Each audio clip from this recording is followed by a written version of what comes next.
4차 산업혁명 시대 속에 4차원 신앙이라는 주제로 하나님의 말씀을 증거합니다.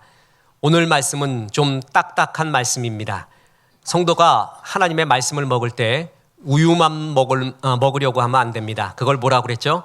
우유부단이라고 했습니다. 우유 같은 말씀만 먹으면 안 되고 이제 성숙된 자는 딱딱한 고기도 먹어야 됩니다. 그게 더 영양가가 있습니다. 오늘 말씀은 달콤하고 부드러운 말이 아니라 좀 성숙되게 또한 딱딱하게 받아야 된, 그러나 이 말씀을 잘 받을 때 주의 성숙과 이 땅의 빛과 소금의 역할을 잘할 수 있는 귀한 말씀이라 믿습니다. 사진을 먼저 보도록 하겠습니다. 1차 세계대전 때 영국군과 독일군이 맞붙었을 때 거기에 솜 전투라고 있었습니다. 세계 전투사에, 전쟁사에 남는 이 전투는 아무리 전쟁이라 할지라도 사람이 무참히 살육된 너무나 처참한 전쟁으로 기록되고 있습니다. 사진을 또 보겠습니다. 1차 세계대전은 참호전이었습니다. 참호 버티고 참호 속에서 있다가 돌격 앞으로 호각 불면은 돌격해 나가고 참호를 정복하는 그러한 전략 전술이 있었죠. 그런데 이 전투에서 영국군은 독일군에게 완패를 하고 무차별 살육을 당합니다. 그 이유가 바로 세 번째 사진에 나옵니다. 독일군이 가지고 있었던 맥심 기관총이라는 것입니다. 시대가 변했습니다. 물론 영국군도 독일군이 맥심 기관총을 가지고 있다라는 사실은 인식하고 있었지만 그 위력과 활용도는 잘 알지 못했습니다. 그래서 영국군은 솜 전투에서 약 1,500문의 대포를 동원해서 8일 동안에 포탄 150만 발을 독일군 진지에 퍼붓습니다. 참호가 다 부서졌겠거니 철조망도 다 부서졌겠거니 이 정도 포격을 했는데 버텨내는 군대가 어디 있는가? 그래서 영국군은 예전처럼 돌격 앞으로를 하게 됐습니다. 별 긴장감 없이 돌격을 하게 된 겁니다. 이때 독일군은 참호에서 잘 기적적으로 버티고 있다가 영국군이 오는 그 길목에 맥심 기관총을 다시 재설치해서 킬링존을 만들어 놓습니다. 그리고 무차별 사격을 실시합니다. 그래서 하루 만에 5만 8천 명이 아무 손을 못 쓰고 그냥 그 자리에서 죽게 됩니다. 그래서 아무리 전쟁이라고 해도 이건 너무 심하다. 그래서 영국 전투사, 세계 전투사에도 남는 무참한 사륙의 현장, 그 주인공은 맥심 기관총이었습니다. 이때 지휘관들의 오류가 너무나 컸습니다. 시대를 읽지를 못했습니다. 그래서 군대는 뭉치면 살고 흩어지면 죽는다. 그리고 돌격 앞으로, 이게 군대의 최강의 모습으로 알았습니다. 그런데 기관총 앞에서는 뭉치면 안 됩니다. 흩어져야 됩니다. 그리고 무조건 돌격해서도 되는 것이 아닙니다. 시대를 잘못 읽었습니다. 그래서 옛날 방식으로 패러다임이 변한 걸 모르고 돌진을 하다가 무참히 사육된 그 현장. 또 하나가 있습니다. 여러분 무대뽀라는 말 아세요? 무철포라는 말에서 나왔는데 무, 없다, 철포, 총이라는 얘기예요. 그러니까 총 없이 돌진한다. 상대편은 총을 갖고 있는데 나는 총도 없이 그냥 무조건 돌진한다. 거기서 나온 말이 무대뽀입니다. 이것은 실제 일본 쇼군들의 전투였던 나가시나 전투에서 나왔는데 1575년 오다 노부나가와 도쿠가와 이에야스의 연합군과 다케다 신켄의 부대가 붙게 됩니다. 이때 다케다 신켄은 최고의 기마병력을 자랑하는, 그래서 이들이 쇼군 세계를 정복하지 않을까 할 정도의 기마부대였습니다. 그런데 이 다케다 신켄이 오산하고 있는 것이 있었습니다. 오다 노부나가, 도쿠가와 이에야스에게는 무철포, 조총이 기다리고 있었습니다. 시대가 바뀐 것입니다. 아무리 최고의 기마군단을 가지고 있어도요, 총 앞에서는 당할 수가 없습니다. 1군이 죽자 2군 돌진, 3군 돌진 다 죽어버립니다. 전쟁이 끝나버립니다. 결코 총 앞에서 이길 수가 없습니다. 사람이 말이 나왔을 때요, 말과 경주해서는 안 되죠. 말을 시기해서도 안 됩니다. 그래서 나는 이제 말 안 타. 그럴 수도 없는 거예요. 말은 올라타야 되는 것이에요. 그래야 이기는 것입니다. 이 시대를 잘 활용을 해야 됩니다. 이해해야 돼요. 활용해야 되고요. 넘어서야 됩니다. 그래야 그리스도인은 승리할 수가 있습니다. 지금 4차 산업혁명 시대의 기술혁명은요, 말과 기관총, 조총과는 비교할 수 없을 정도의 놀라운 세계의 패러다임이 변하는 기술들이 나오게 됩니다. 이 기술에 대한 성경적 해석은 무엇인가? 우리는 어떻게 살아야 되는가? 그것이 오늘 말씀의 주제입니다. 첫째는 이 시대를 이해하고 활용해야 된다라는 것입니다.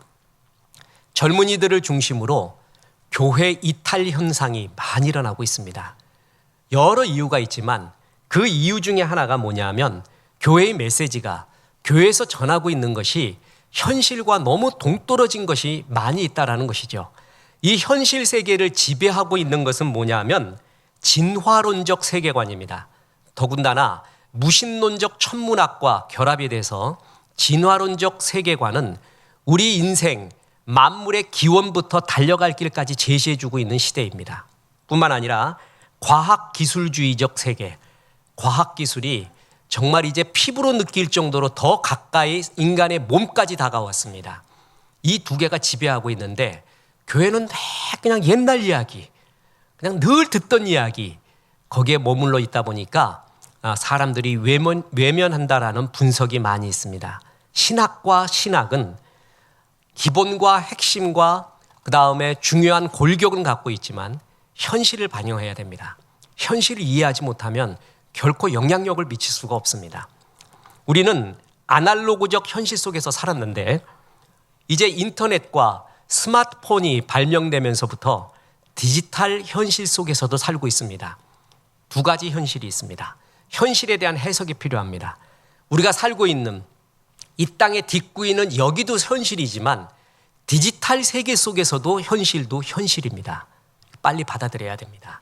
이 두 현실 속에 살고 있는데 디지털 현실이 최극단으로 하이라이트로 치닫고 있는 중이 바로 4차 산업혁명입니다.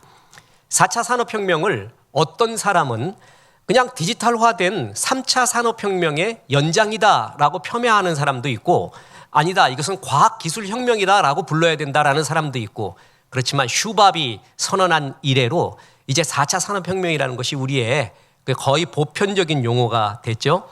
이게 뭐냐라고 하면은 각 분야에 따라 해석이 다 다릅니다. 근데 얼마 전 우리 교회 이동석 집사님이 책을 냈죠. DX by UX. 이번 주 인문학을 하나님께 그것이 나갑니다. 거기에 보면 디지털 트랜스포메이션, 디지털 에로의 전환, 그것을 4차 산업혁명으로 해석을 합니다. 3차 산업혁명 때 이미 디지털로 변화됐거든요. 그런데 그 변화된 것이 특정 분야였어요. 근데 이제는 전부 우리의 모든 생활, 신앙 영역까지 심지어는 우리의 정신, 우리의 몸까지 디지털화 되어가는 것. 그래서 디지털 세계 속에 살게 된 것. 그거를 4차 산업혁명이라고 정의하고 저도 옳다고 봅니다.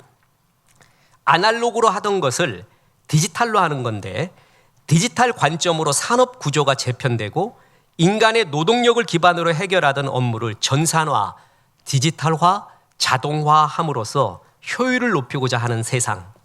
이제는 매장에 가서 상품 고르고 결제하고 배달받던 구매를 웹사이트에서 합니다.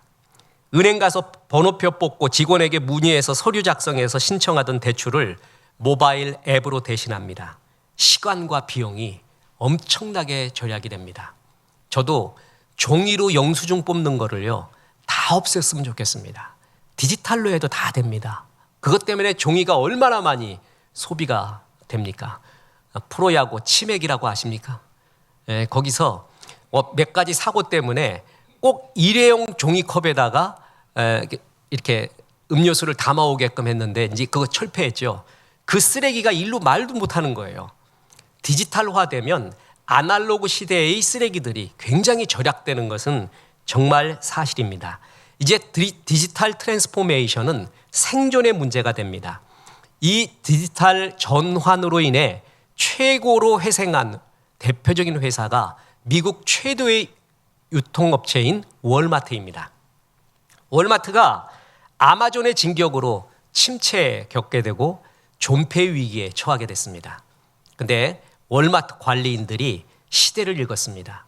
휴대폰이 보급되고 세계가 온라인화되는 것을 알고 난 다음에 온라인 쇼핑몰을 인수했고 간편 결제 시스템, 이커머스 시장에 발을 내디디면서 회사 전체를 디지털 전환으로 적극적으로 투자하게 됩니다.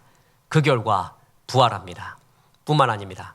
세계 최대의 글로벌 넘버원 커피 브랜드 스타벅스 아시죠?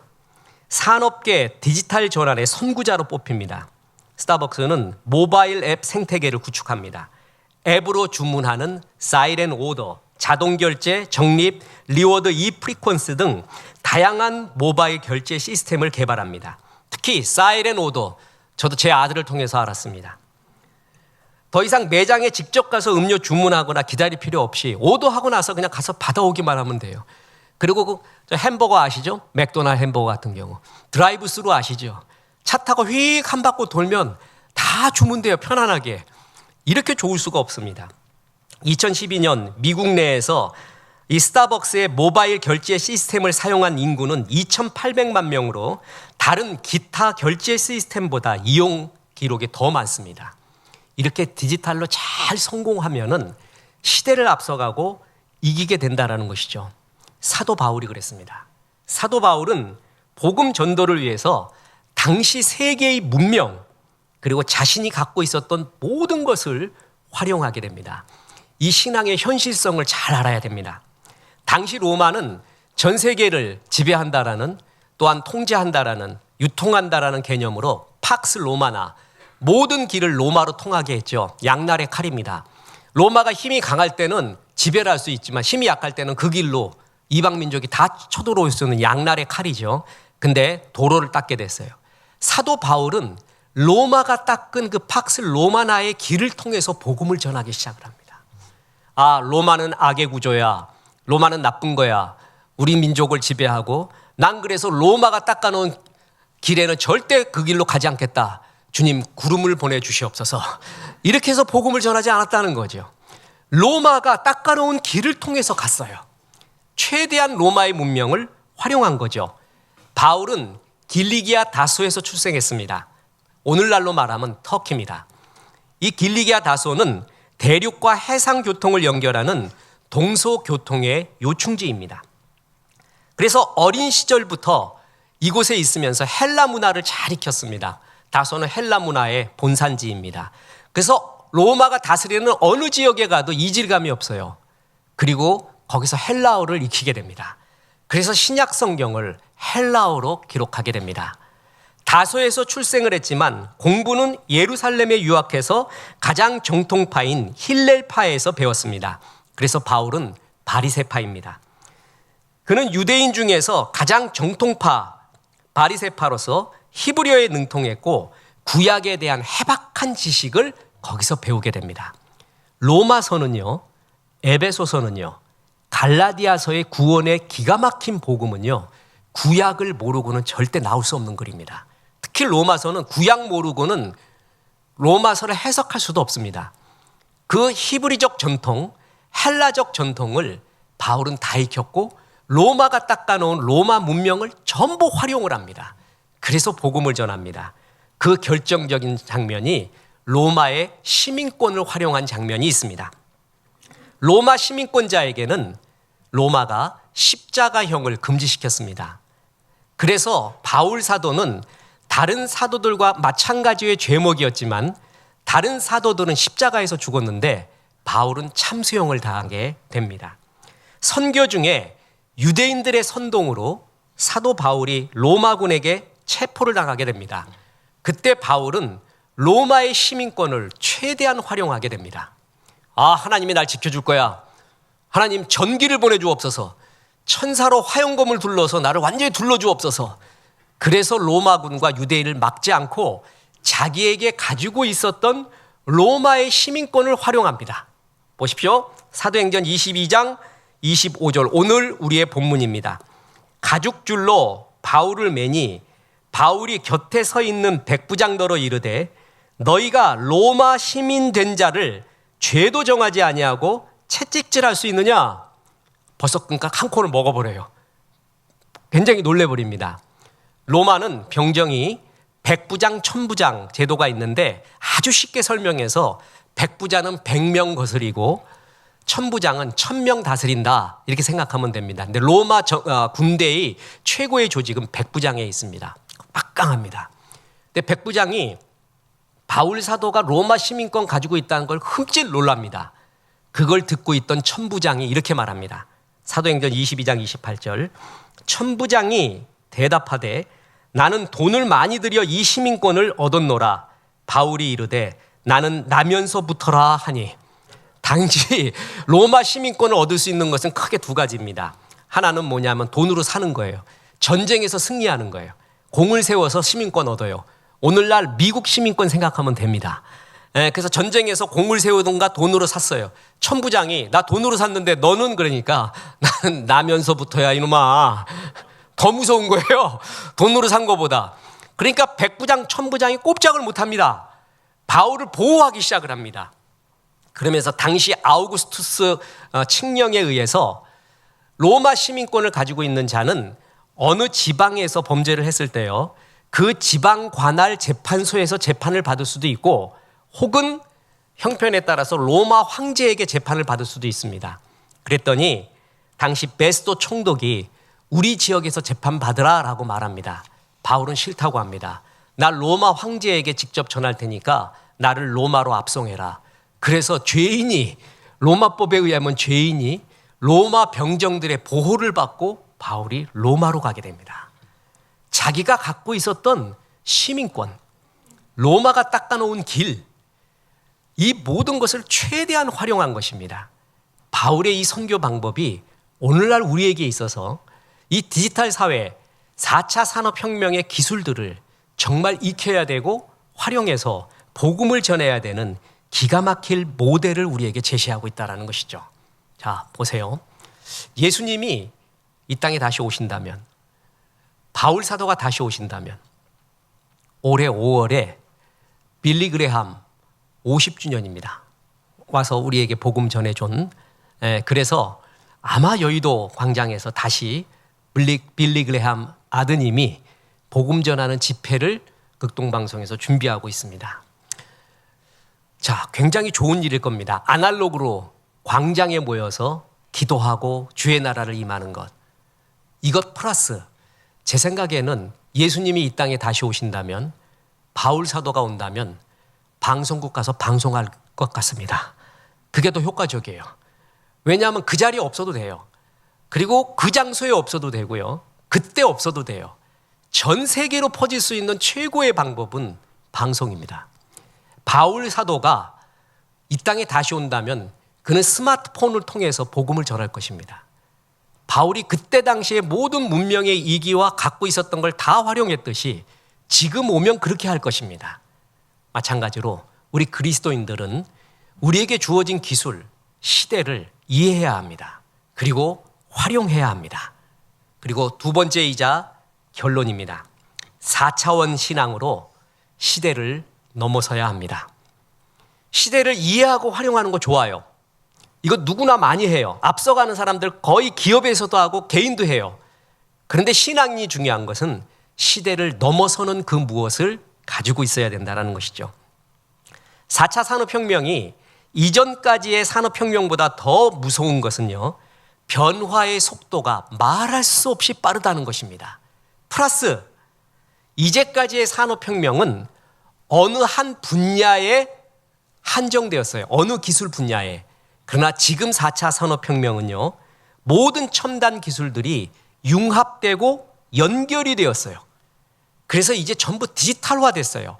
심지어는 어디까지 그랬냐면 우리 인간 자신까지.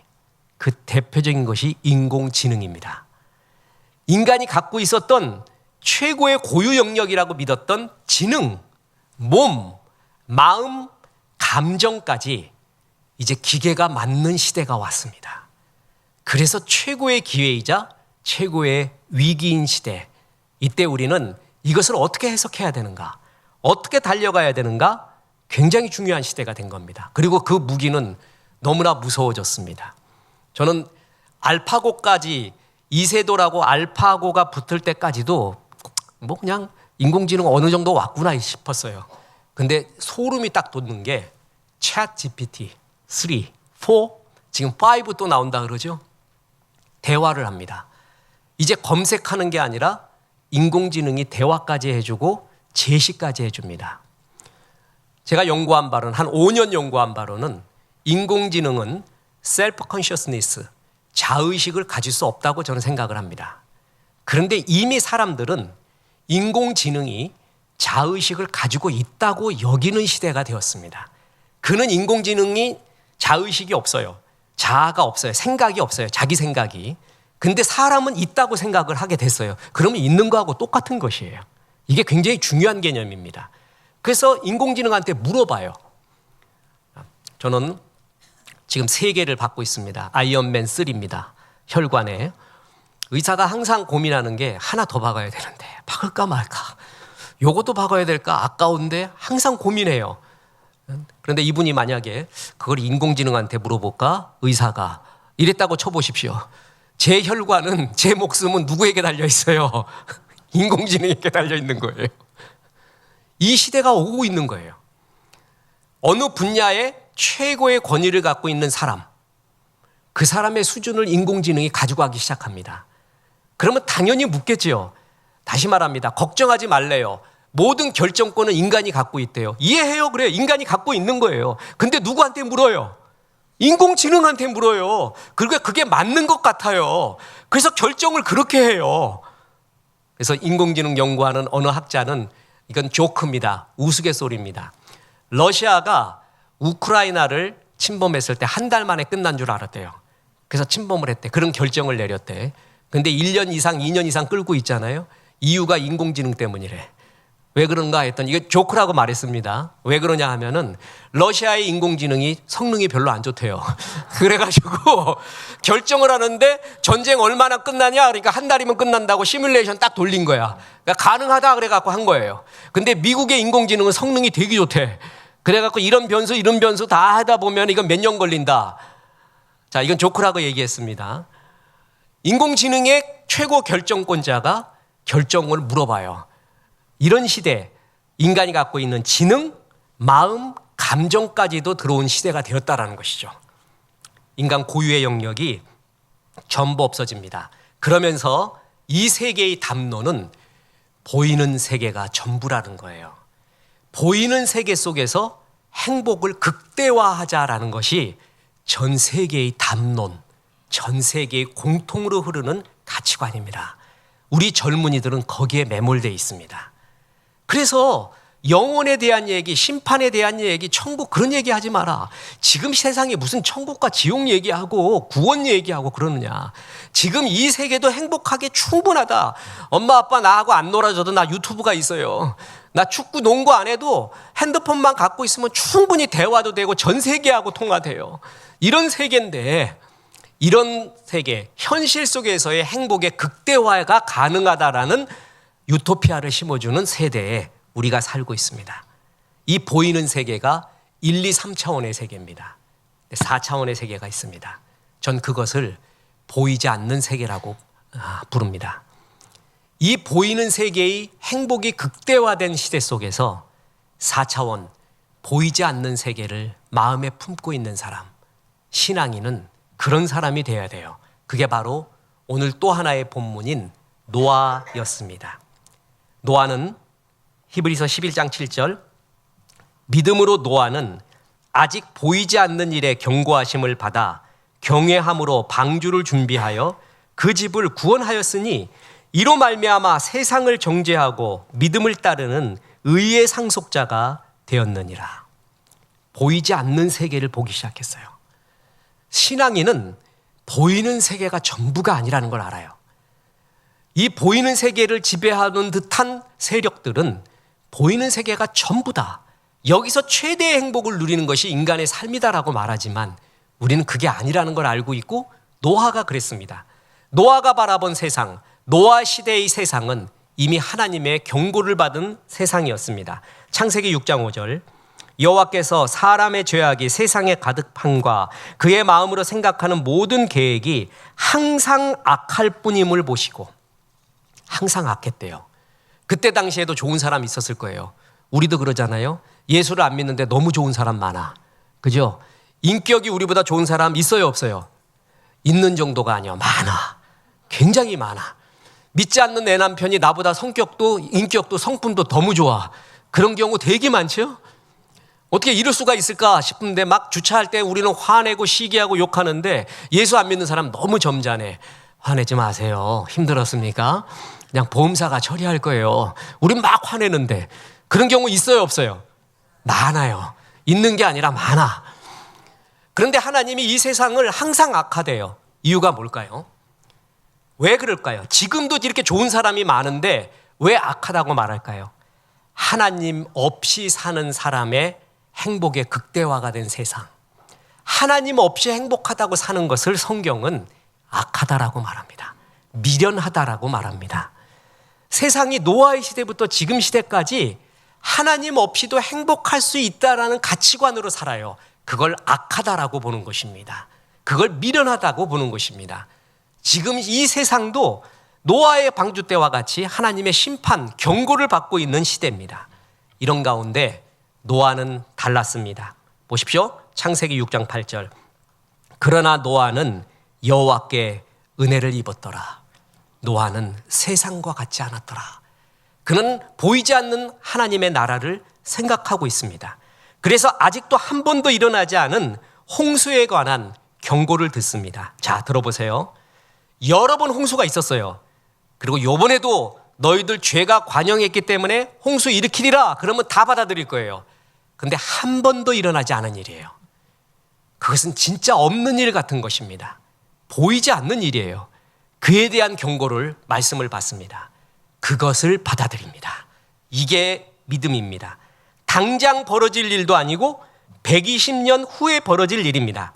그런데 그 말씀을 듣고 산에 올라가 도끼를 듣고 나무를 찍어내립니다. 현실만 바라봤다면 방주 짓지 않습니다. 태양은 아직까지 빛나고 있고 구름은 티 없이 한 점 없이 맑은 날입니다. 무슨 정신으로 방주를 짓습니까? 노아의 위대함은 마른 하늘을 보고 방주를 짓기 시작했다는 것이에요. 하나님이 없는 듯한 하나님의 심판과 결산이 그런 말씀이 통용되는 것 같지 않은 세상 속에서 하나님의 말씀을 준비하고 있었던 거예요. 주님이 말씀한 경고, 주의 나라를 준비하고 있었어요. 지금 우리 세계도 그렇습니다. 젊은이한테 물어보십시오.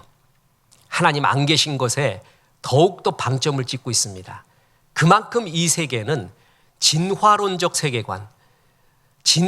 세계관 플러스 빅 히스토리 플러스 무신론적 천문학이 나와서 젊은이들의 마음을 다 휘감고 있습니다. 과학 우선주의, 과학 기술주의, 과학주의가 이 세상의 행복의 마음을 다 붙잡고 있습니다. 그런 가운데 그 현실 속에서 노아는 방주를 짓기 시작한 것입니다. 그래도 하나님의 나라, 심판의 날이, 결산의 날이, 주의 재림은, 우리의 죽음은, 결산은 반드시 있으리라. 그러면서 준비한 것입니다. 10년, 20년이 지나도 비가 오지 않았습니다. 120년이 지났습니다. 사람들 보고 왜 그렇게 사냐? 노아 보고 바보다. 세상 그렇게 살지 마라. 여기 얼마나 좋은 곳 아니야. 이렇게 행복하게 살자 여기서. 그 소리 다 들으며 방주를 짓습니다. 근데 여기서 기적이 일어나기 시작합니다. 저는 노아의 방주 때, 사건 때 제일 통쾌하게 보는 장면이 있습니다. 퀴즈 내드리겠습니다. 여러분, 노아의 방주 다 짓고 난 다음에 동물들이 들어왔죠. How? 어떻게 들어왔어요? 노아가 잠자리채 들고 가갖고 잠자리 다 잡고 나비 다 잡고 철조망 들고 가갖고 멧돼지 잡아오고 코끼리 잡아오고 그거 더 힘들었을 거야. 방주 짓는 것보다. 제가 항상 그게 의문이었거든요. 성경을 깊이 안 읽어서 그래요. 저절로 들어갔어요. 보세요. 창세기 7장 8절. 정결한 짐승과 부정한 짐승과 새와 땅에 기는 모든 것은 하나님이 노아에게 명하신 대로 암수 둘씩 노아에게 나와 방주로 들어갔으며 자기들이 나왔어요. 자기들이 저절로 와서 들어갔어요. 하나님이 이 영역까지 다 지배한 거죠. 주님의 일을 하려고 할 때 말도 되지 않는 주님의 도우심. 신앙이 어렸을 때는요, 내가 필요한 것을 기적적으로 체험을 받아요. 뭐 물 필요합니다. 오늘 소풍 가는데 비 안 오게 해주세요. 안 와 진짜. 뭐 그런 것이 들어줘요. 그런데 신앙이 성숙될수록 그런 기도 잘 안 들어줍니다. 신앙이 성숙될수록 들어주는 기도가 뭔지 아세요?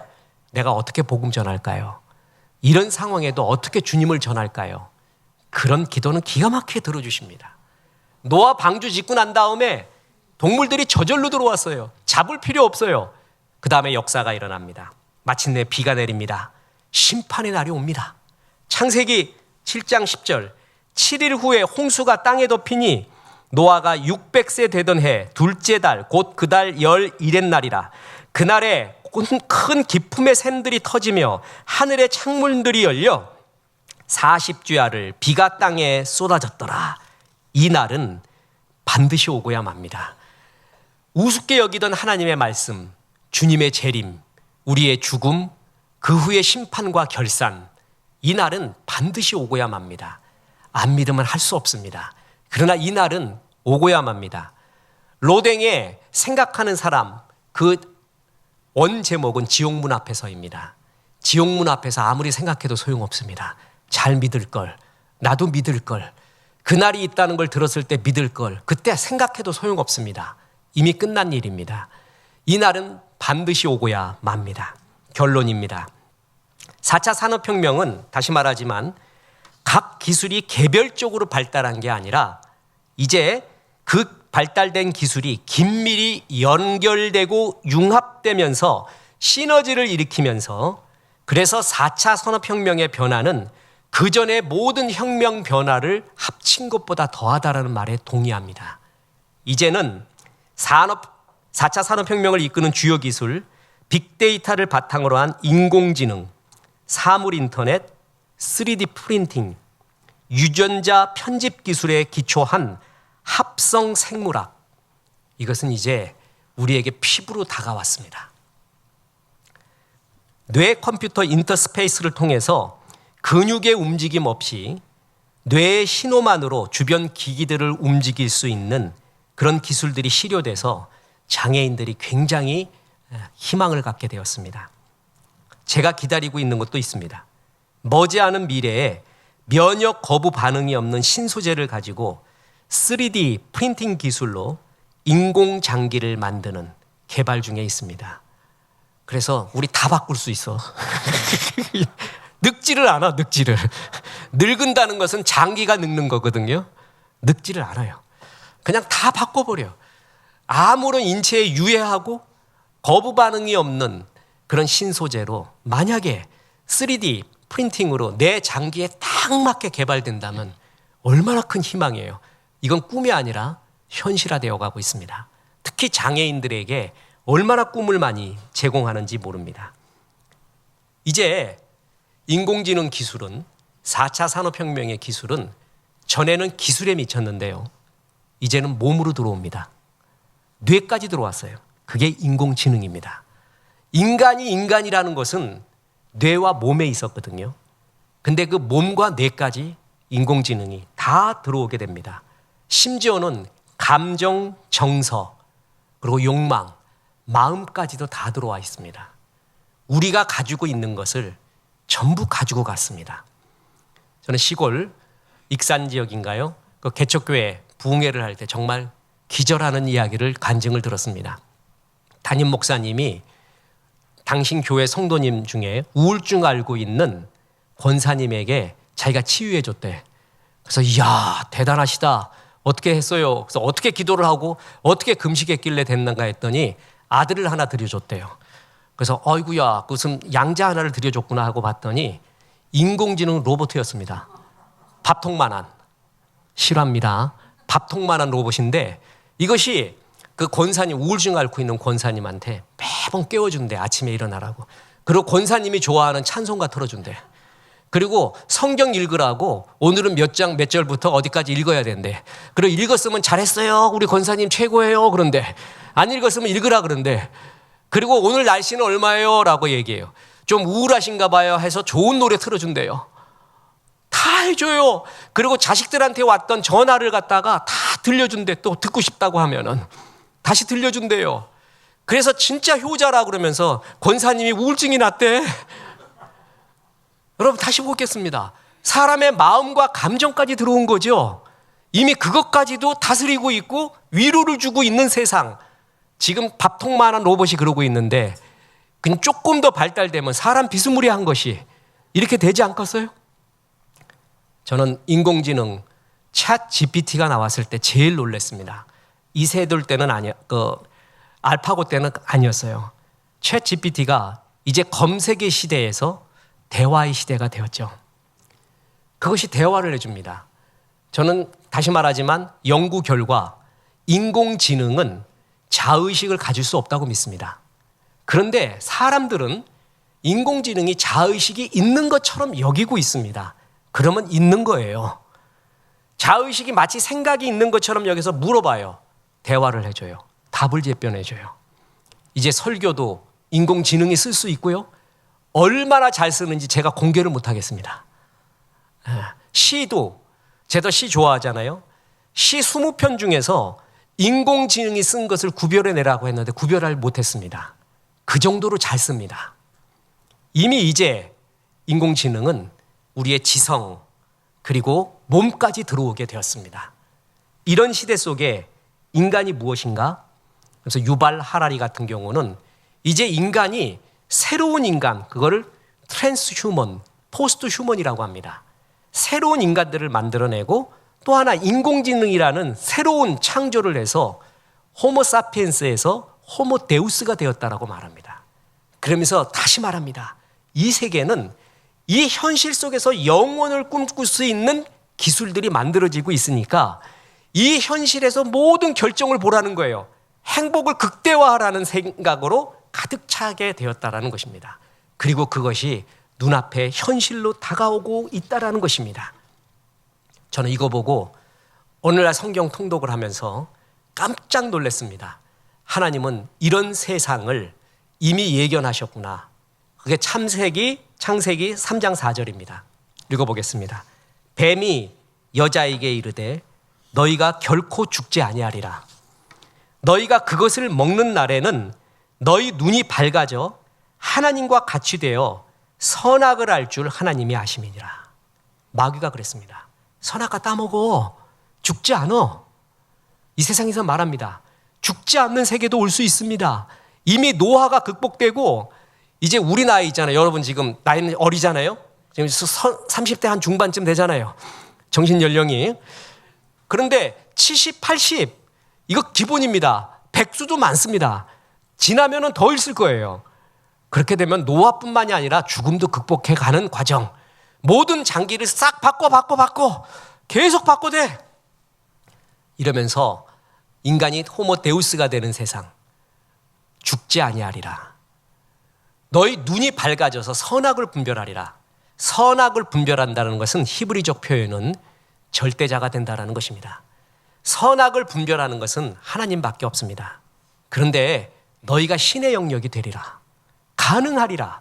지금의 기술로. 이렇게 말해주고 있습니다. 그래서 하나님 찾지 않아도 돼. 진짜 기술이 발달되면 이 세상의 행복이 극대화될 것이고 그것을 통해서 하나님 영생, 영원, 구원 같은 거 없이 그냥 이 세상에서 행복하게 살아라. 그런 세상 속에서 노아는 방주를 짓기 시작한 것입니다. 이 세계를 충분히 이해하십시오. 활용하십시오. 바울처럼. 그리고 이 시대의 한계, 사람이 신이 되어가고 하나님 없이도 최대한 행복할 수 있다라는 이런 가치관이 팽배한 악한 세대 가운데 아니야. 하나님이 있어야 돼. 인간의 존엄성은 유한성과 불안정 속에서 나오는 것입니다.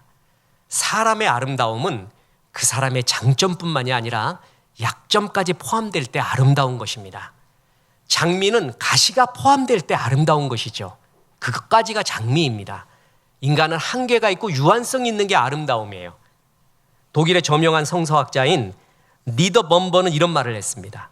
진정 자유로운 사람은 바로 죽을 수 있는 사람이다. 죽음이 있기에 생이 아름다운 것입니다. 이 생이 겸손할 수가 있는 것입니다. 결산이 있기에 진짜 우리가 있는 건데 이 세계는 그런 것들을 없애가면서 하나님 없이도 살 수 있는 최고의 행복을 제시하고 있는 이 세상입니다. 뇌와 지성과 몸까지 들어오면서 말입니다. 이런 가운데 이것은 우리가 정말 경계해야 될 영적인 일입니다. 과학기술은 가치 중립적입니다. 그러나 그것을 활용하는 인간의 문제입니다. 사람이 악하게 활용하면 최고로 악하게 되는 것입니다. 그렇기 때문에 선한 사람, 하나님이 기뻐하는 활용이 되도록 교회가, 성도들이 잘 제시해 줘야 됩니다. 우리 교회에도 최첨단 기술을 가지고 일하고 있는 많은 집사님들이 있습니다. 이 사명을 잘 가지고 하나님의 또 하나의 명령인 문화명령, 땅끝까지 이르러 복음 전하라는 지상명령 전에 있는 이 땅을 잘 지켜 다스리라는 창세기에 주신 문화명령을 잘 수행해야 됩니다. 그래서 이 기술의 주인도 하나님, 그래서 하나님이 기뻐하는 방향으로 쓸 수 있도록 선하고 아름다운 기술들을 활용하는 예를 제시해주고 그렇게 살아주면서 이 땅에 빛과 소금의 역할을 해야 됩니다. 뿐만 아니라 이 땅이 다라고 이 땅에서 최대 행복을 누릴 수 있다라는 그러한 가치관의 세상 속에서 우리가 유한하다는 것, 하나님이 살아계시다는 것, 이 세상 끝날이 온다라는 것, 이것은 변함없이 제시해야 됩니다. 그래서 이 땅으로, 이 땅에 많은 영혼을 주 앞으로 이끄는 귀한 종들 되기를 주 예수의 이름으로 축원합니다. 우리 하나님 말씀 생각하며 찬송합니다. 주님 다시 오실 때까지.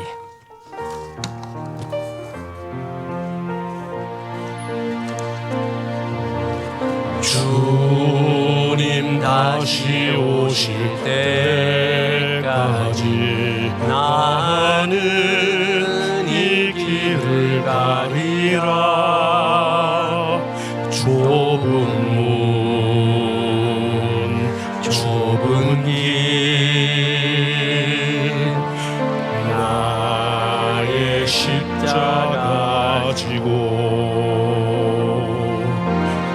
나의 가는 이 길 끝에서 나는 주님을 보리라. 영광의 내 주님, 나를 맞아 주시리. 주님 다시 오실 때까지 나는 일어나 달려가리라. 주의 영광 온 땅 덮을 때 나는 일어나 노래하리. 내 사모하는 주님, 온 세상 구주시라. 내 사모하는 주님, 영광의 왕이시라. 이제는 우리 구주 예수 그리스도의 은혜와 하나님의 크신 사랑과 성령님, 이 세상을 이해하고 활용하고 넘어서라 말씀하심이 이 말씀에 아멘한 성도들에게 함께 하셔서 이제부터 끝날까지 크신 영광 받으시옵기를 우리 구주 예수 그리스도 이름으로 축원하옵나이다. 아멘.